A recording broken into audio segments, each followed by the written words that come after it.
Hi everyone, welcome back to Shani classes. कैसे हैं friends? अच्छे होंगे। First of all good evening to everyone. आज आइए सभी लोग लाइव आ जाइए। 4 बजे का आपका टाइम है। आज है सैटरडे और सैटरडे का जो टाइम टेबल है सब्जेक्ट का वो है संस्कृत और मैथ।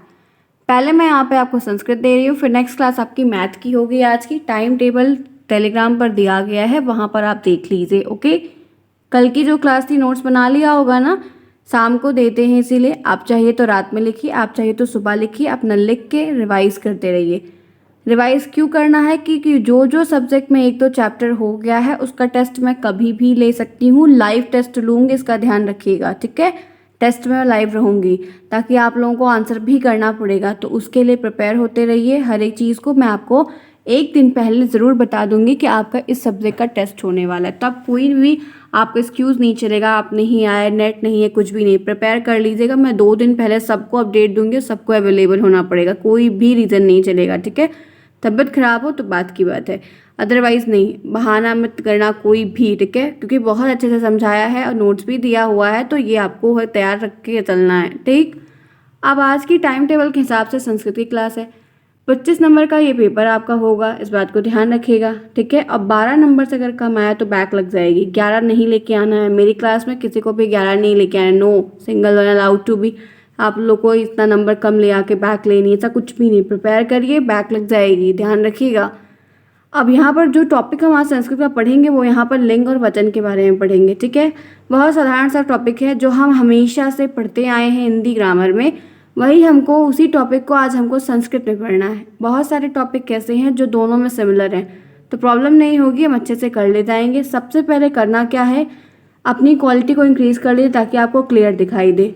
आप सभी शालिनी क्लासेस बाद बने हुए हैं, लाइक शेयर सब्सक्राइब बिल्कुल ना भूलिए। जो भी लोग नए आ रहे हैं, लेट में ज्वाइन कर रहे हैं, टेलीग्राम को ज्वाइन कर लीजिए। लिंक आपको टेलीग्राम का कमेंट बॉक्स में पिन करके मिलेगा।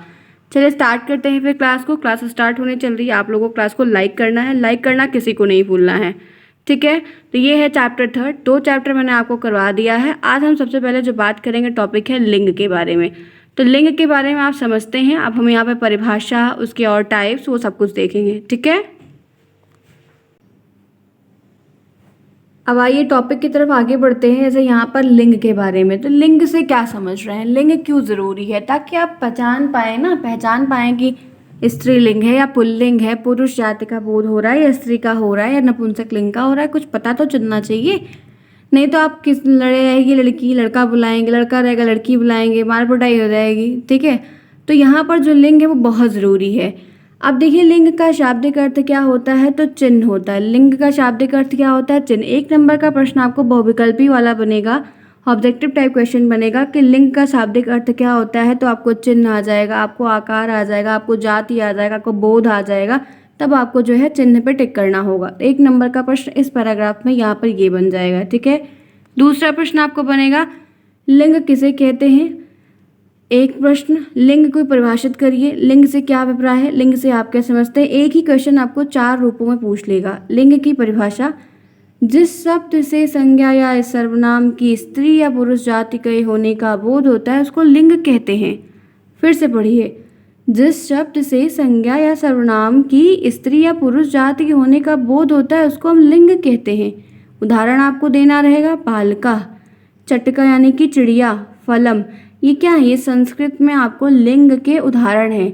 एक बात और यहाँ पर नोटिस कर लीजिए, जब कभी भी आपको पेपर में लिंग की परिभाषा, संज्ञा की परिभाषा, सर्वनाम की परिभाषा, विशेषण की परिभाषा, क्रिया की परिभाषा, किसी की भी परिभाषा पूछे, अगर उसमें कहा गया नहीं है कि उदाहरण दीजिए, तो ये आपका दायित्व बनता है कि आपको बिना कहे उदाहरण देना है, तभी आपको पूरे नंबर मिलेंगे।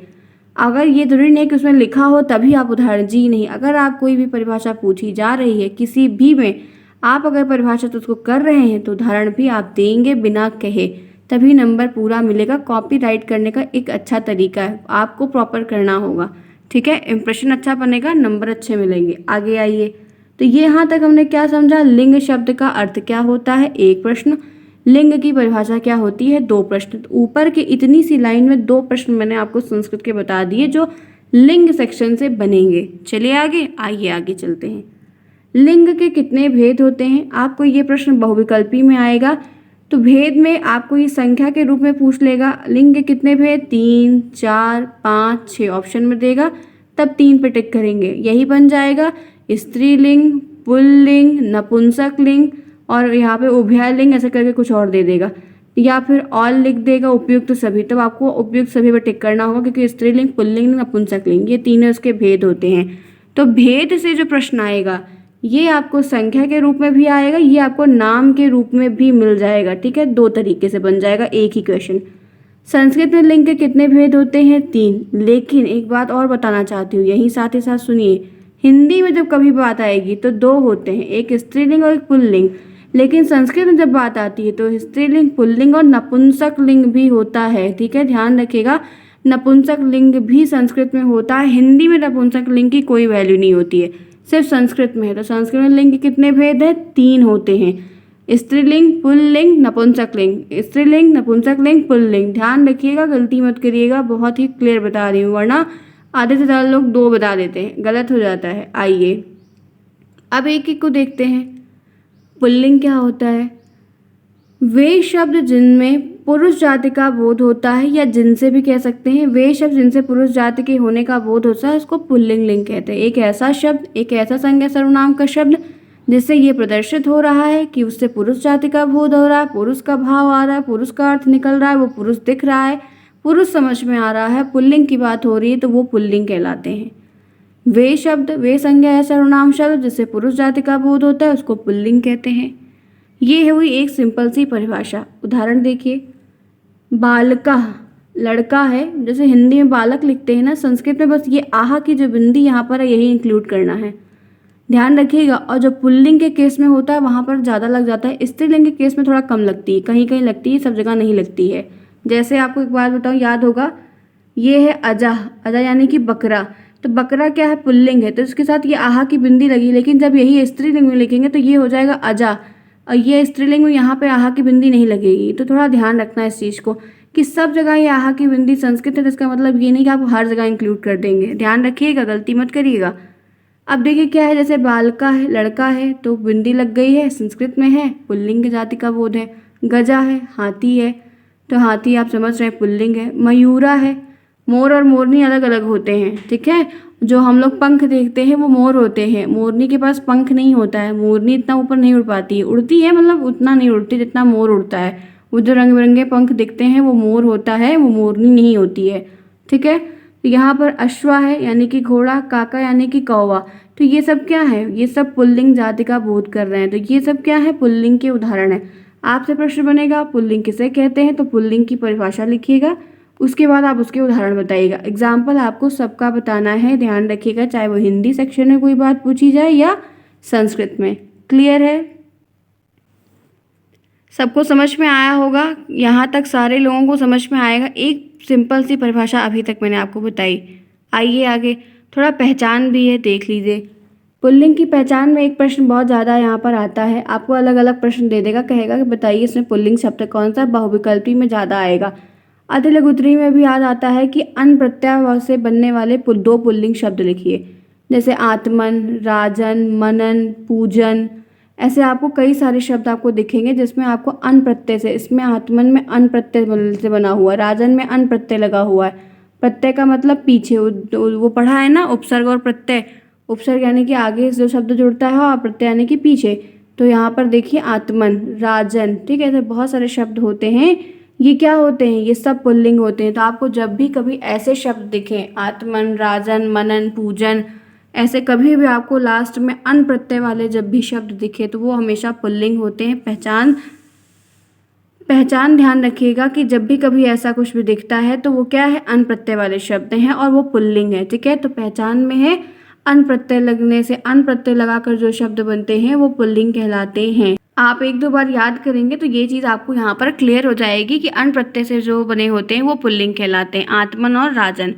आगे आइए, इसी तरह से एक पहचान और है, जिन शब्दों के पीछे आ, त्वा, पड़ा, आव, पा, पन, ना आदि आए, वे प्रत्यय भी जो शब्द ये सारे प्रत्यय लगाकर बने होते हैं वो पुल्लिंग होते हैं।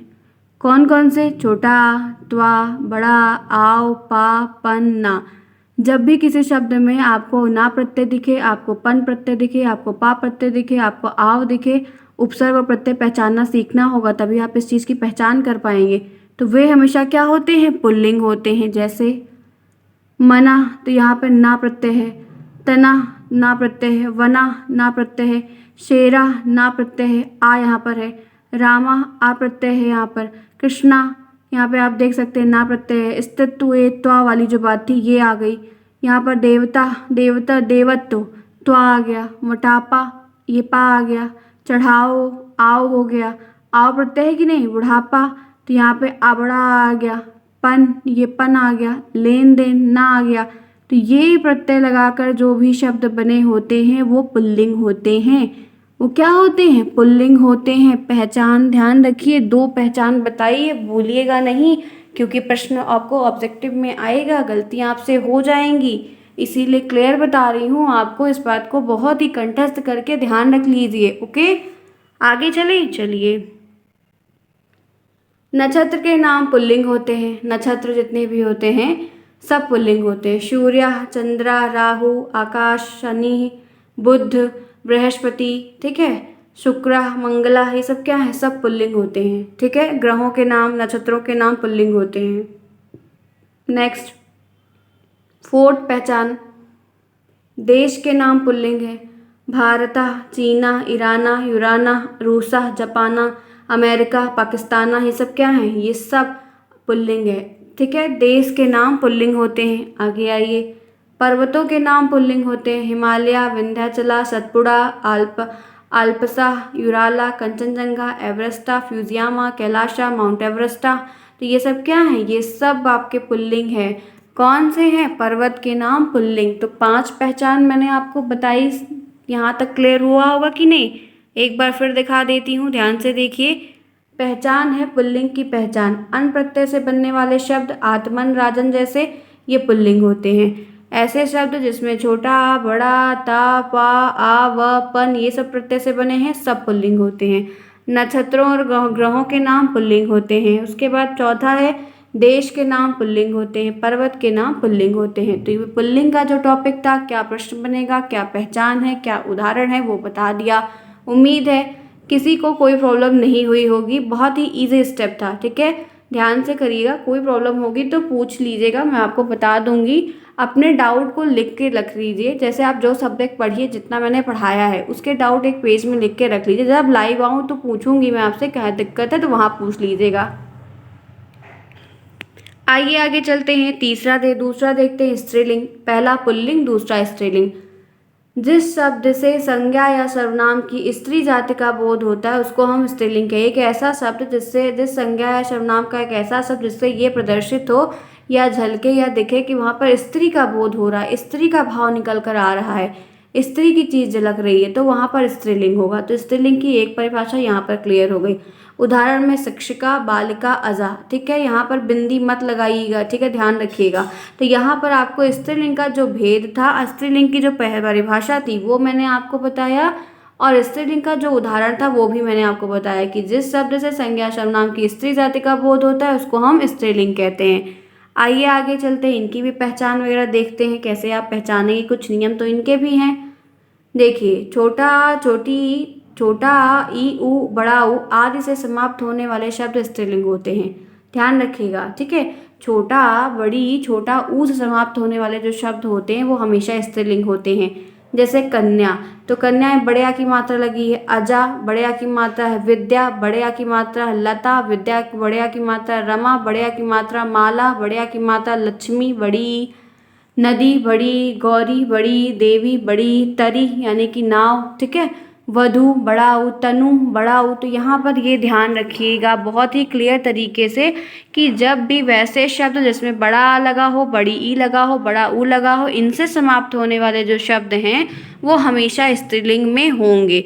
तो ये आपको मैंने क्या बताई, पहली पहचान बताई जो आपको ध्यान रखनी होगी कि जो भी शब्द बड़े आ से, बड़ी ई से, बड़ा ऊ से ख़त्म हो रहा है, ओवर हो रहा है, वो हमेशा स्त्रीलिंग की कैटेगरी में आएगा। आइए इसी के साथ आगे चलते हैं। एक पहचान, एक नियम आपको मैंने दिखा दिया, तीनों के नियम है, ध्यान रखना है आपको। आइए, तिथिवाचक जो शब्द होते हैं वो स्त्रीलिंग होते हैं। तिथि, द्वितीया, तृतीया, चतुर्थी, पंचमी, षष्ठी, अष्टमी, पूर्णिमा, ये सब क्या है, जिसमें तिथि की बात बताई जाती है वो हमेशा स्त्रीलिंग होते हैं। ठीक है, तिथियों की जब बात आएगी वो स्त्रीलिंग होंगे।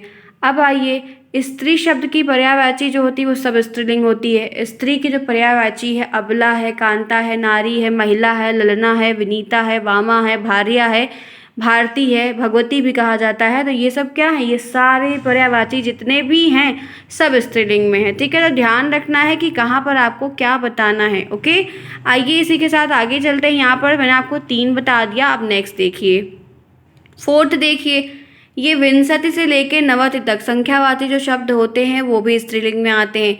विंशति, त्रिंशत, चत्वारिंशत, पंचाशत, सप्तति, नवति, ये सब क्या है, ये सब भी स्त्रीलिंग। कुछ संख्यावाची जो शब्द हैं वो भी स्त्रीलिंग में आते हैं, ये भी ध्यान रखना है आपको। कुछ कुछ प्रश्न बनेगा तब आपको पहचानना होगा, तब आपको दिक्कत होगी।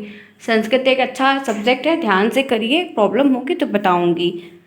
ठीक है, तो मैंने आपको क्या बता दिया, स्त्रीलिंग की भी पहचान बता दी। छोटी छोटी चीज़ों को पढ़िए तो 3 बार 4 बार रिवाइज करिए, लिखिए, उच्चारण करिए, वर्तनी सही लिखिए, आपको भी आने लगेगा। ऐसा कोई बहुत टफ सेक्शन नहीं है। ठीक है, आओ आगे। नपुंसक लिंग क्या है, नपुंसक लिंग क्या परिभाषा आती है। नपुंसक लिंग को परिभाषित करिए अपने शब्दों में। बहुत ही साधारण सी आपको एक परिभाषा लिखनी होगी। क्या लिखनी होगी, जिन संज्ञा एवं सर्वनाम शब्दों से, जिन संज्ञा या सर्वनाम शब्दों से ना तो पुरुष जाति का बोध हो ना स्त्री जाति का बोध हो। एक ऐसा संज्ञा सर्वनाम का शब्द जो ना तो आपको पुरुष की बात को दिखाए ना आपको स्त्री की बात को दिखाए, वो हमेशा नपुंसक लिंग शब्द होता है। क्या होता है, नपुंसक लिंग। जैसे फलम, फलम, अब फल, फलम क्या है, स्त्रीलिंग है। फलम में कैसा लग रहा है, स्त्रीलिंग। पुल्लिंग लग रहा है, कभी नहीं, नपुंसक लिंग है। पत्रम, पत्र में भी कोई स्त्री की बात नहीं है, कोई पुरुष की बात नहीं है, नपुंसक लिंग है। पुस्तकम, पुस्तक, पुस्तक स्त्रीलिंग होती है क्या, पुल्लिंग लिंग, कभी देखा है, कुछ नहीं। तो ये सब क्या है, ये सब नपुंसक लिंग की कैटेगरी में आते हैं। ठीक है, तो ध्यान रखिएगा, गलतियां नहीं होनी चाहिए। नपुंसक लिंग की परिभाषा आपको दिखाई और उसका उदाहरण आपको बताया, तो ये आपको ध्यान रखना है। अब इनके भी कुछ नियम हैं, आइए इनके भी नियम जानते हैं। नियम पैदाइश ले रही हूँ क्योंकि नियम लिखने को तो नहीं आएगा, लेकिन नियम में जो उदाहरण दिए गए हैं वो उदाहरण आपको ऑब्जेक्टिव में आएगा। फिर उन्हीं उदाहरण को आपको पहचानना होगा या उन्हीं उदाहरण को लिखना होगा, इसीलिए आपको उदाहरण में वो सारी बातें बता रही हूँ। ठीक है, अब देखो इनका नियम। फूलों के नाम नपुंसक लिंग, फूलों के जो नाम हैं पुष्पम, कमलम, ये जितने भी आपके फूलों के नाम हैं आपको सब नपुंसक लिंग में आएंगे। ठीक है, फूलों के नाम नपुंसक लिंग में, फलों के नाम नपुंसक लिंग में, फल का भी जो नेम है वो भी नपुंसक लिंग में आएगा। तो 2 बता दिया, फूल और फल किस में आएंगे, किस कैटेगरी में आएंगे, नपुंसक लिंग में। याद रखिएगा, टेस्ट होगा आपका। आम्रम, दाड़िमम, कदली फलम, नपुंसक लिंग। संख्यावाचक शब्द के अंत में जिसमें रात शब्द होता है वो क्या होते हैं, नपुंसक लिंग। कुछ ऐसे संख्यावाची शब्द होते हैं जिनमें त्रम आए लास्ट में, एक प्रकार से त्रम आए तो वो क्या होंगे, यहाँ पे रात्र है तो यहाँ पे त्रम आए एक प्रकार से, वो आपको क्या होता है, नपुंसक। जैसे दवेरात्रम, पंचरात्रम, तो ये जो यहाँ पर रात्र आ रहा है ये यहाँ पर दिखे जैसे ऐसे शब्दों में, ऐसे संख्यावाचक शब्दों में वे नपुंसक लिंग होते हैं।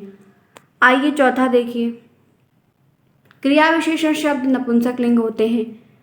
क्रिया की विशेषता बताने वाले शब्द को क्रिया विशेषण कहते हैं। तो क्रिया विशेषण शब्द कैसे पहचानेंगे आप, जो क्रिया की विशेषता बता रहा होगा।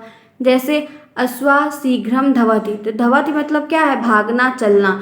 तो यहाँ पर क्या है कि वो चल तो रहा है लेकिन कैसे चल रहा है, शीघ्रम यानी कि तेज तेज। तो चलने की क्रिया बताई जा रही है ना कि वो तेज तेज चल रहा है। तो यहाँ पर क्या हुआ, यहाँ पर विशेषता बताई गई नहीं, क्रिया की विशेषता कौन बता रहा है, ये शीघ्रम शब्द यहाँ पर जो है क्रिया की विशेषता बता रहा है। यानी कि अश्वा जो है अश्वा चल रहा है, घोड़ा चल रहा है, तो चलना तो क्रिया हो गई, लेकिन उसमें ये भी बता दिया गया कि वो धीरे धीरे चल रहा है। तो चलने की विशेषता क्या बताएगी कि वो धीरे धीरे चल रहा है। तो यहाँ पर शीघ्रम शब्द जो है ये क्रिया विशेषण है। तो यानी कि ये जो शब्द है, ये जब ऐसे कुछ दिखे शब्द जो क्रिया विशेषण होते हैं वो नपुंसक लिंग होते हैं। अब यहाँ पर है कच्छपा तीव्रम वदति, तो यहाँ पर क्या है, कच्छपा ये कछुए की बात है, तो यहाँ पर तीव्रम क्या है ना, अब क्रिया विशेषण है। रामा मधुरम, तो यहाँ पे मधुरम क्या है, तो यहाँ से वाचाल होगा, हो सकता है बात कर रहा होगा, तो वाचाल का क्या होगा, यहाँ पर क्रिया विशेषण होगा। तो इस चीज़ को यहाँ पे आपको 3-4 सेक्शन ऐसे हैं जो बहुत ही क्लियर तरीके से ध्यान रखने हैं कि किस सेक्शन में क्या आएगा। 5वां पॉइंट देखिए, निम्नलिखित में से समानार्थक शब्द नपुंसक लिंग होते हैं। जैसे अमंगलम, अभद्रम, अशुभम, अशुभम, ये देखिए उदकम, पया, पानीयम, पनीयम, वारी, जल के भी जो पर्यायवाची हैं वो सब क्या हैं, नपुंसक लिंग होते हैं। ठीक है, समानार्थक शब्द मतलब जैसे अमंगलम, मंगलम का अपोजिट अमंगलम होता है, तो ये क्या है, नपुंसक लिंग है। अभद्रम तो ये नपुंसक लिंग है। अशुभम, शुभम होता है, अशुभ हो गया एक प्रकार से, तो ये सब क्या है, ये सब जो है समानार्थक शब्द हैं, नपुंसक। ये खराब शब्द हैं, खराब शब्द में जो है समानार्थक शब्द हैं तो वो नपुंसक लिंग है। जल की जितनी पर्यायवाची आती है वो सब, वो देखो पनीयम, पानीयम, वारियम, पया, उदकम, ये सब क्या है, जल की पर्यायवाची जितनी भी होती है सब नपुंसक लिंग होती है, सब नपुंसक लिंग होती है। ठीक है, आइए कुछ और उदाहरण को भी देख लेते हैं, आपको समझ में आना चाहिए। कई चीज़ें मैंने आपको यहाँ पर ऊपर बताई, एक चीज़ और भी है, ध्यान रखिए। यहाँ पर है अकारांत नपुंसक लिंग शब्द, मतलब अकारांत नपुंसक लिंग शब्द क्या है कि जिन शब्दों के अंत में छोटे आ की ध्वनि सुनाई देती है वो यहाँ पर अकारांत शब्द होते हैं। ऐसे भी बहुत सारे शब्द हैं जो समाप्त होते समय आपको छोटे आ की ध्वनि प्रदर्शित करते हैं, वो नपुंसक लिंग होते हैं। अकारांत, इकारांत, उकारांत, तीन चीज़ें होती हैं, नपुंसक लिंग में ज़्यादा पूछी जाती हैं। ठीक है, तो यहाँ पर क्या है कि जिन शब्दों के अंत में छोटा आ ध्वनि सुनाई देती है वो शब्द अकारांत होते हैं। उदाहरण क्या क्या है देखो, फल, फल, मित्र, कनन, धन, मूल, वन, मुख, कमल, कुसुम, पुष्प, नक्षत्र, पत्र, बीज, जल, गगन, शरीर, पुस्तक, ज्ञान, सुख, सब में छोटा आ है, आ छिपा होता है। आप सोचेंगे इसमें आ कहाँ है, सब में आ छिपा होता है, ध्यान रखिएगा। दुख, पाप, पूर्ण, रक्त, रजत, गगन, हिम, ये सब क्या है, सब में आ छिपा हुआ है, लास्ट में सब में छोटा आ छिपा हुआ है, तो ये सब क्या है, ये अकारांत शब्द हैं जो नपुंसक लिंग में आते हैं। नेक्स्ट, इकारांत, जिन शब्दों के अंत में छोटी ई की ध्वनि सुनाई देती है वो क्या है, इकारांत है। जैसे वारी, छोटी ई लगा है देखो, अस्थि, छोटी ई लगा है, दही, दधि, छोटी ई लगा है देखो, शक्ति, तो यहाँ पर छोटी ई लगा है, तो ये सब क्या है, जो ऐसे संस्कृत में शब्द हैं जिनमें छोटी ई की ध्वनि सुनाई देती है वो इकारांत होते हैं। आगे आओ, इसी के साथ एक और देख लो, उकारांत। यहाँ पर क्या है कि जिसमें आपको छोटा ऊ दिखे, क्या दिखे, छोटा ऊ दिखे। ऐसे संस्कृत में शब्द हैं जिनका अंत आपको छोटे ऊ के साथ दिखे वो उकारांत होते हैं। जैसे मधु, छोटे ऊ की मात्रा लगी है देखिए, वस्तु, छोटे ऊ की मात्रा, दारू, छोटे ऊ की मात्रा, जानू, घुटना यानी कि, ठीक है, कुछ और नहीं समझना, छोटे ऊ की मात्रा, जतु, छोटे ऊ की मात्रा, तालु, छोटे ऊ की मात्रा, सानु, छोटे ऊ की मात्रा, तो ये सब क्या हैं, ये सब नपुंसक लिंग शब्द हैं। तो इस तरह से आपको कई सारी चीज़ों को आपको ध्यान रखना होगा वरना आप गलतियाँ करेंगे। कुछ शब्द और हैं जैसे कि ये तत्, तो ये भी तत् शब्द जो है ये भी नपुंसक में आएगा। तत् मतलब वह कोई चीज़, मतलब ये नहीं है कि वो आपको स्त्रीलिंग में आया पुल्लिंग में आया, जी नहीं, नपुंसक लिंग में। मधुरम, मीठा, तत्, यहाँ पे पुष्पम, वह फूल, मोटरयानम, मोटर गाड़ी, तो ऐसे भी कुछ सारे शब्द हैं जो नपुंसक लिंग में आएंगे। थोड़ा पहचान के लिए आपको ज़्यादा उदाहरण देखने पड़ेंगे तभी आप पहचान पाएंगे। वैसे जो रिपीटेबल हैं क्वेश्चन वो बहुत बार आए हैं और ऐसे ही मिलते जुलते आते हैं, बाहर से कुछ नहीं आएगा। अगर एक आध प्रश्न आया तो आया, नहीं तो आप ऐसे रिवाइज करते रहेंगे तो आपके पढ़े हुए प्रश्न ही आएंगे। ठीक है, आइए कुछ और चीज़ों को देख लेते हैं। पुल्लिंग और स्त्रीलिंग, तो कवि का स्त्रीलिंग क्या होता है, कवित्री होता है। थोड़ा लिंग पुल्लिंग वाला भी देख लीजिएगा, ये भी प्रश्न बनता है।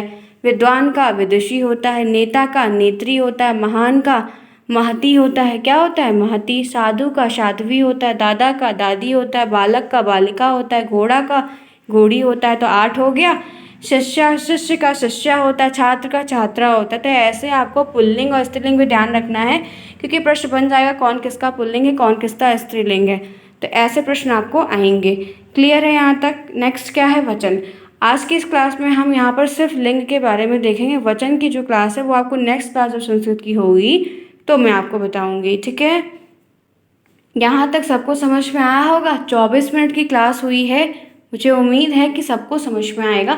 पहली बार में दिक्कत होगी, ये सच है। पहली बार में लगता है कि क्या है, बोरिंग सा है, नहीं आ रहा, लेकिन एक बार, 2 बार, 3 बार, 4 बार, 5वीं बार में 100% है, आ जाएगा।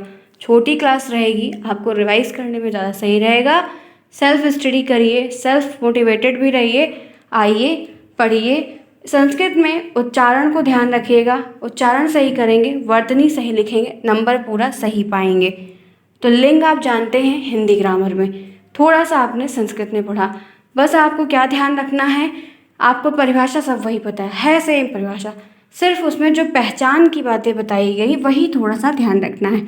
जो स्त्रीलिंग पहचानने को है, जो हिंदी में स्त्रीलिंग को पहचानने को हिंदी में है, वही संस्कृत में भी कुछ कुछ चीज़ें अलग हैं। बस उसको उदाहरण के रूप में आपको याद रखना है, क्योंकि उदाहरण में दे देगा ऑप्शन में, फिर आपको चूज़ करना होगा। आपको इस चीज़ को ध्यान रखते हुए चलना है। जो पहचान बताई है वो ध्यान रखें। नपुंसक लिंग वाले प्रश्न थोड़ा ज़्यादा आते हैं, क्योंकि वो उसमें कन्फ्यूजन होती है। बाकी तो समझ में आ जाता है कि स्त्रीलिंग है कि पुल्लिंग है। ठीक है, यहाँ तक क्लियर है? ध्यान रखिएगा, एक दिन मैं आपको पहचान की एक ट्रिक और है जो हिंदी ग्रामर में जब लिंग पढ़ाऊंगी तब बता दूंगी, ताकि उसमें भी आए तब भी गलती ना हो, इसमें भी आए तब भी गलती ना हो। ओके फ्रेंड्स, तो चलिए आज की इस क्लास को यहीं तक ओवर करते हैं। अगर किसी को कोई डाउट होगा, नहीं समझ में आया होगा, तो 2-3 बार आके रिवाइज करके फिर देखिएगा, सबको समझ में आएगा, दिक्कतें नहीं होंगी, बहुत इजी लगने लगेगा, बस रिवाइज करना पड़ेगा। ठीक है, जो चीज़ें नहीं आती उनमें 3-4 घंटे ज़्यादा दिया करिए। अभी आपके पास समय है तो समय को यूटिलाइज करिए। एग्जाम टाइम के चक्कर में मत पड़िएगा कि उस समय पढ़ लेंगे, दिक्कत हो जाएगी, ध्यान रखिएगा।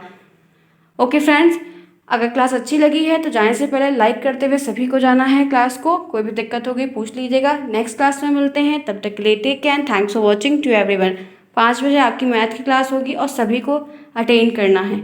Okay bye, see you soon.